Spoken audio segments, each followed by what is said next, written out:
Good evening, Lake Orion. Welcome to History Now here on ONTV. I'm your host, Anthony Taramina. I want to talk to you guys about a movie that recently came out called Batman vs. Superman, Dawn of Justice, that is currently out in theaters. And now I want to introduce to you my guest today, Mr. Joe Johnson, who is a big-time, we already know who his team is already. Team Batman, that's right. Oh, Joe, what was your take on the movie?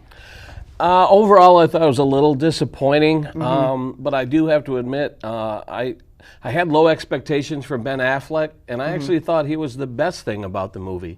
He played an aging Batman well, and I thought he knocked it out of the park. So I thought his take on Batman was the best thing about the movie. Unfortunately, overall, I thought the movie was a little weak. Mostly, I felt like I've seen it. I talked to the concept. I felt like the concept one was a little more direct on Superman. It also felt like, spoiler alert, trying to get the Justice League introduced. Yeah, it felt a little forced there. Obviously the highlight of the movie was the big battle between Batman and Superman, and I was a little surprised as I'm watching it unfold on the screen that it was taken almost shot by shot, word for word, out of a comic book called The Dark Knight Returns by Frank Miller.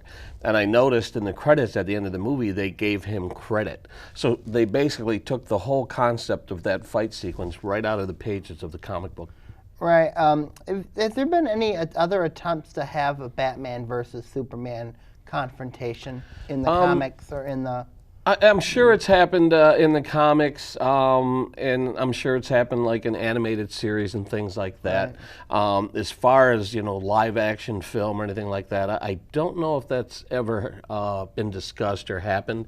I know in the early 90s there's talk about Nicolas Cage playing Superman, and there are some, if you go online, you'll see some interesting photos and things like that, but that never materialized. What's your take on the director of... Zack Snyder, yeah. His vision seems to be very dark and depressing, and for me, comic books should be fun and entertaining and exciting, and I thought Marvel has really nailed the formula for that. I don't like the fact that the DC comic movies so far are so dark and depressing, at least the last two that Zack Snyder directed. The Christopher Nolan films I thought were a lot of fun, and even though they had sort of a dark tone, at least they were fun and entertaining. Man of Steel and Batman vs. Superman are a little too dark for me. Understandable. You cannot have Batman without the Batmobile. Batman correct. Started in 1937. Well, 39 was when the detective comic came out that introduced Batman to the world, and almost immediately he had a Batmobile. They didn't call it a Batmobile right away, but in the early days of the comic book, he just drove Bruce Wayne's cars. Oh, wow. And, Bruce Wayne was a millionaire, and so he had some nice cars, but they weren't exotic by any means. As a matter of fact, there's a toy company called Eagle Moss that's been producing just about every version of the Batmobile you can imagine. And this car that you see right here is one of the early Batmobiles that appeared in the pages of the Batman comics. As you can see, it doesn't have any fancy Bat logos or wings or anything like that. It's just a typical sedan for the period. Also notice the colors of the Batmobile. It's not black. It's red. It's got a lot of red into it. Can you explain the colors? Well, most of them have been black or various shades of dark gray and things like that. I mean, if he's going to travel by night, he doesn't want to be seen. Right. So the majority of them have been black, and it is kind of interesting that in the comics they went with red. I think there was sort of a transition when 1941 rolled around. They introduced the first Batmobile with the bat-like features from the face on the front of the Batmobile. So black body, but red highlights. And I think they gradually got away from that. If they did use red highlights, it was just pinstriping and stuff like that. Right. But black became the color of choice for the Batmobile. Now, I noticed that the Batman series, it wasn't as dark as it is today. it seemed like, and I'm mostly talking about the Adam West version of Batman. It seemed to go out to really make Batman more entertaining, more popular. He really went to make Batman a much more likable character. Yeah, I think in the 50s and into the 60s, the Batman comics were light and fun to reflect the time period. That was just a happy time period in America, and Batman was light and fun. And so when they decided to do the television series, they wanted the television series to be a comic book. They wanted it to be geared toward kids. And so the word that comes to mind is campy. The Batman TV series was campy. And even though it only lasted a couple of seasons, for the most part, they did 2 episodes a week. So they got an awful lot of episodes that you can still find in reruns today. And so when I think it was Columbia or 20th Century Fox, when they wanted to do the TV series, they needed a Batmobile fairly quickly. So there was a car customizer in LA named George Barris, and he had been known for doing some famous television and movie cars. He did the Munsters car and a few others. And so they approached him and said, we need a Batmobile. And he said, well, when do you need this Batmobile? And they said, 3 weeks. And he said, well, I can't create something from scratch.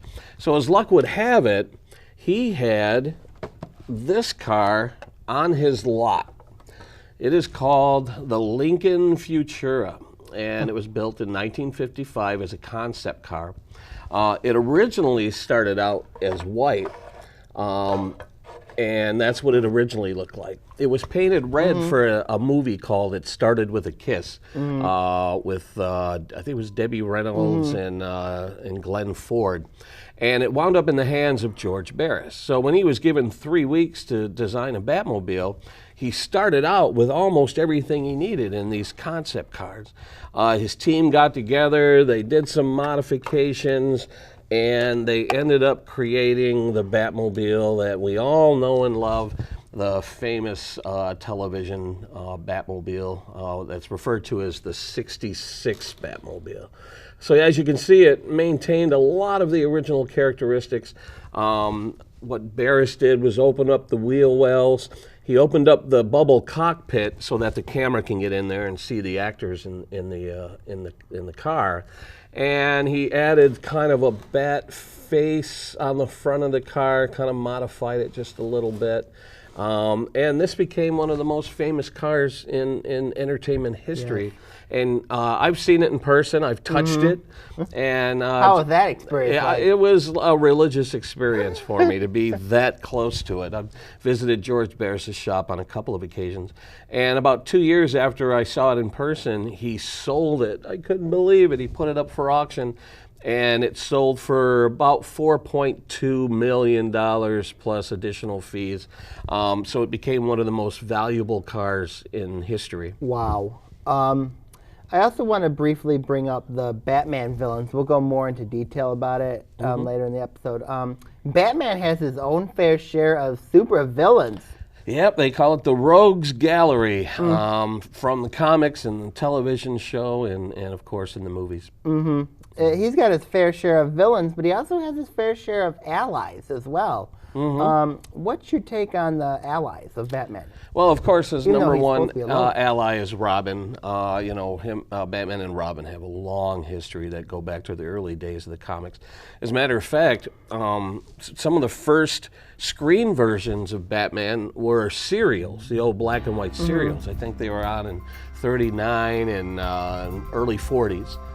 And so the early serials, I think it was in the one in the '40s, actually featured Batman and Robin in there. So Robin goes back to the early '40s.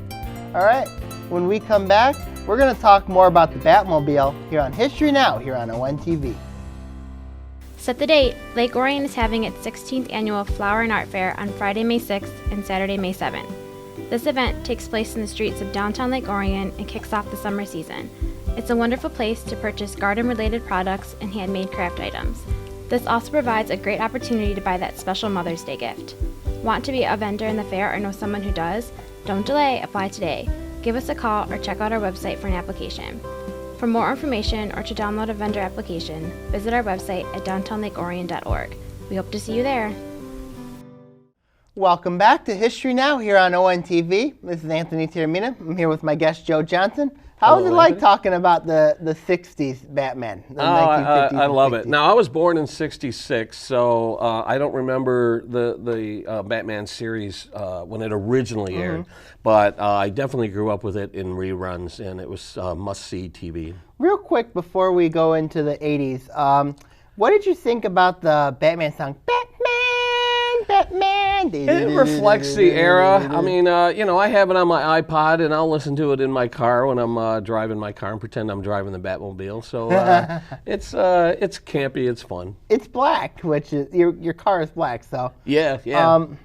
We're gonna go into the 1980s. They reinvented Batman at that time to be a much more darker, much more quiet, reserved character, I would say. Yeah. For some reason, the comics in the 80s, just to kind of mix things up a little bit, shifted into a darker tone. Even though for the most part, I grew up in the 80s, they were light and fun and happy. But Batman took a dark turn in the 80s. And so when they announced they were going to be doing Batman on the big screen again, they announced the casting of Michael Keaton right here. And people were a little surprised by the casting of Michael Keaton.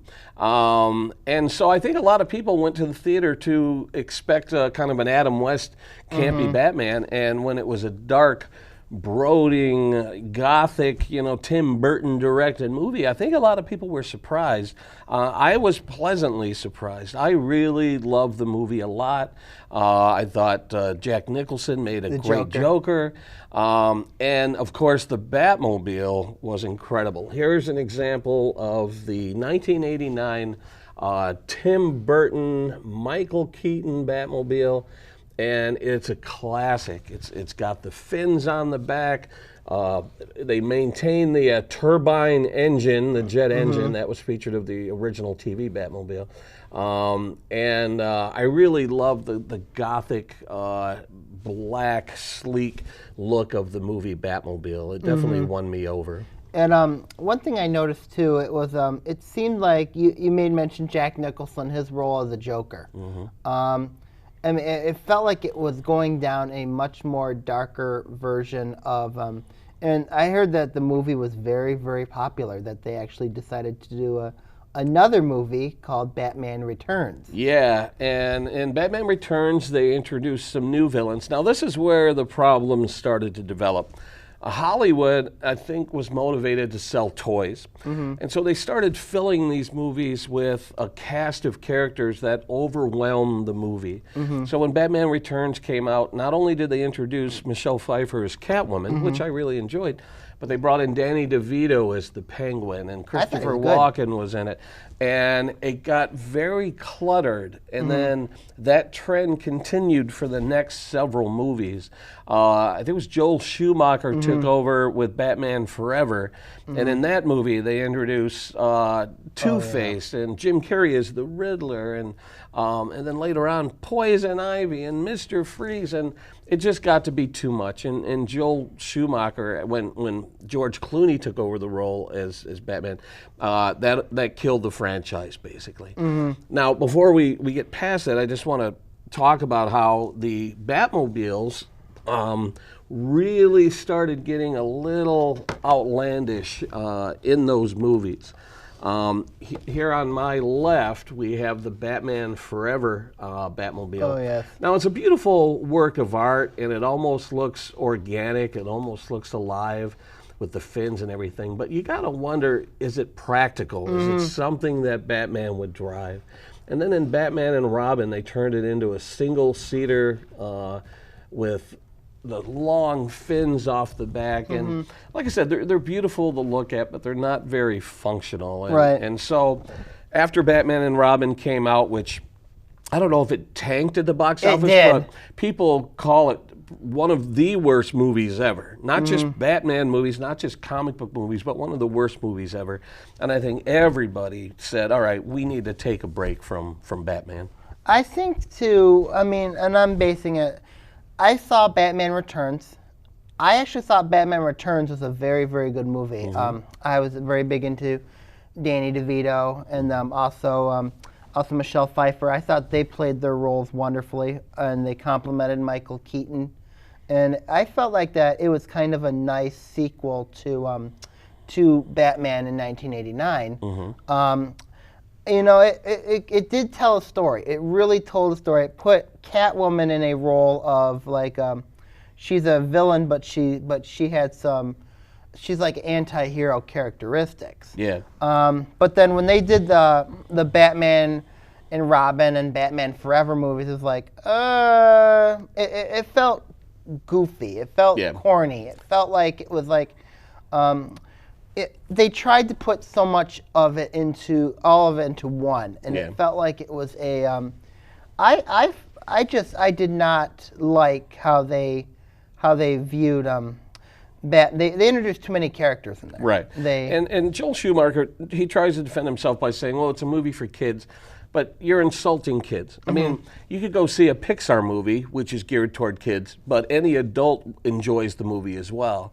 So you can't dismiss the movie by saying, well, it's for kids. It still has to be an intelligent, entertaining film, and Batman and Robin just was bad. It just was not. And it really felt like it was an insult to the franchise, and it was really it was not, it just did not. It just did not resonate, and there's a reason why that it's called one of the worst movies of all time. Now, George Clooney takes a lot of credit for the movie tanking, and I don't blame George Clooney at all. I thought he was a fine Bruce Wayne, thought he was a fine Batman. It was just a bad movie. Yeah, so it was and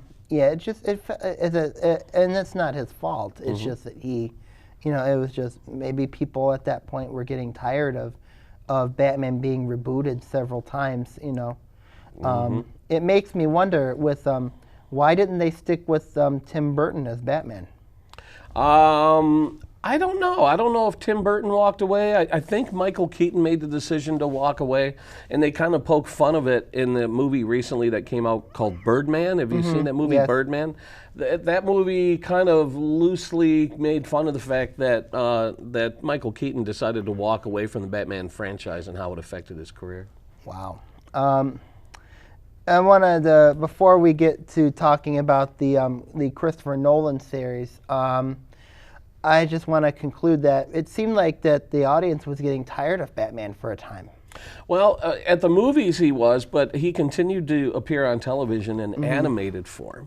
And as a matter of fact, I brought with me several animated versions of the Batmobile. In the 80s and 90s, kids were still enjoying Batman in animated form. So here's several Batmobiles that appeared on television in animated form. The Batman the Animated Series, The New Adventures of Batman, Batman the Brave and the Bold. So kids were still enjoying Batman on television, but Batman took a little bit of a break from the movie screen. Oh, okay. When we come back to History Now, we're going to talk about the Christopher Nolan series and also the Batman Superman movie here on History Now on ONTV. When I'm in Lake Orion and I want to catch up on sports, I watch Between Terraminas.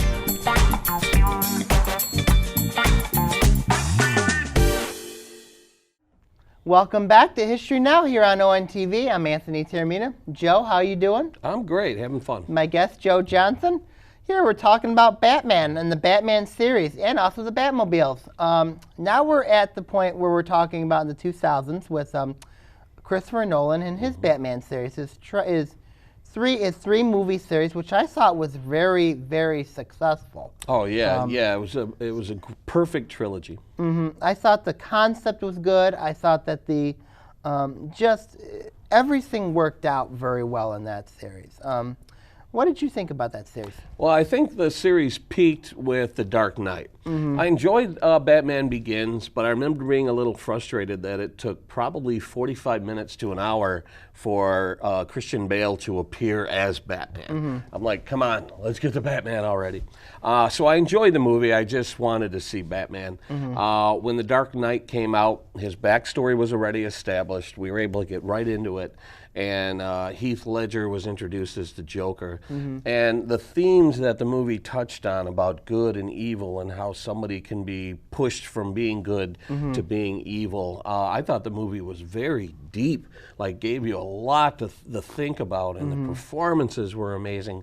So The Dark Knight not only became one of my favorite comic book movies of all time, it became one of my favorite movies, period, of all time. Absolutely loved The Dark Knight. The Dark Knight Rises, I enjoyed, but I didn't think it carried the same weight as The Dark Knight. It was going to be tough to. It was going to be tough to to beat Dark Knight. Yeah. Now let's talk about I noticed the concept of it. I really liked how Ra's al Ghul and Talia al Ghul, and they were Batman Begins and Dark Knight Rises. I really liked how they were established as like the major villains, even though the Joker later on, for his role, and then Two-Face. It just seemed like it was so beautifully well done with the characters. It didn't feel cramped like it did with the last series. Yeah, exactly. And they, it started out with Ra's al Ghul, and then it ended with his daughter, and told that whole arc. And I really enjoyed the entire series. I thought that series was awesome, and Christian Bale did a magnificent job as Batman. He did. I read recently that he's kind of a little hard on himself for his portrayal of Batman, but I thought he did a fine job. I really enjoyed his take on it, and Bruce Wayne as well. Yeah, So, I want to talk about the Batmobiles of the Christopher Nolan series. So they announced that, they're going to be revisiting Batman on the movie screen, and so I'm like, okay, so what's going to be the story of the Batmobile? And I remember when they first unveiled photos of the Batmobile, I didn't know what to make of it. I'm like, it looks like a cross between a Humvee and a lawnmower. It was confusing. But when I finally saw the movie, it made perfect sense that it was a surplus military vehicle that Bruce Wayne was able to repurpose into the Batmobile. So when we first see it on the screen, it's camouflage for, Operation Desert Storm. And do you remember the famous line that Bruce Wayne says when he sees it? Yes, I think I do. He says, does it come in black? Yeah, that's what he said. Does it come in black? So then they introduced the Tumbler in black as the Batmobile, and seeing it do its thing on the big screen was thrilling. To see it jump and elude the police and break through concrete, and my jaw hung open. I instantly fell in love with the Tumbler when I saw it on the big screen. What did you think about how in Dark Knight Rises they used all those Humvees, or Bane used all those Humvees in the Dark Knight Rises? It was painful to see that the Tumbler was repurposed by Bane for his evil purposes. As a matter of fact, I don't think we ever saw the Batmobile in Dark Knight Rises. It only appeared as Bane's army of Tumblers. Right. So it was a little disappointing to see it used for evil purposes. But they introduced other vehicles, like in the Dark Knight, they introduced the Bat Pod, which was like a motorcycle. And then in The Dark Knight Rises, they introduced the Bat, which was sort of a hovercraft, helicopter jet sort of a thing. So they gave us all kinds of cool vehicles throughout the series. I also really liked Anne Hathaway's role as Selina Kyle / Catwoman. She really played the role as anti-hero very, very well. It's just a wonderful series all around. Yeah, and it's great that they brought in that caliber of acting. I mean, these are Oscar winners and Oscar nominees that played a lot of these roles, from Gary Oldman to Tom Hardy to Anne Hathaway. I mean, these were all high caliber actors that I think really made the series what it was. Could they have continued the series, or did you feel it needed to end right there? Well, spoiler alert, at the end of Dark Knight Rises, when they had Batman take the nuclear weapon out to sea and have it explode, I think it should have ended there. I think it should have ended with Batman sacrificing himself to save Gotham City. But I think to make the fans happy, they put in that little scene at the very end of the movie where Alfred sees him dining in some French cafe. And I thought that was a little bit of a disappointment. I felt like that Nolan should have stuck to his convictions of ending the Batman series with the explosion of the nuclear weapon.